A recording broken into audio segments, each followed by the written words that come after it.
আজকে আর একটা interesting video নিয়ে আপনার সামনে হাজির হয়েছে। আজকে আপনারা দেখাইম যে গাছের মাধ্যমে কিলাহান আপনারা ছোটো ছোটো বাচ্চান ফালবা একবারে কম খরচে আজকের এই পদ্ধতি দেখাইমু। কিতা কিতা ফুরাইবা গাছের লগে এই যে গাছ এটা সবখানে ন্যাচারালি পাওয়া যায়।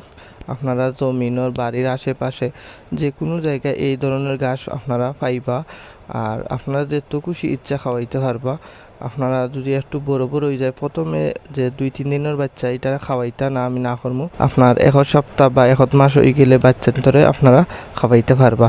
এখন কিতা কিতা পুরাইয়া খাওয়াইবা আজকের এই ভিডিওতে আপনারা দেখাইম। তো প্রথমে আপনারা কিতা করবা, গাছ তুলে আনবা, তুলে আনার পরে তোরা গুঁড়া দিবা, গুঁড়ার লগে মিক্সার করবা গাছ। আর গাছটা আনার পরে আপনার ছোটো ছোটো হরিয়া এটা খাটবা দার মাধ্যমে নিরোগ করি। আমি যেলাখান খাটলাম আপনারা দেখরা ওলাখান ছোটো ছোটো হরিয়া আপনারা খাটবা। খাটিয়ে আপনারা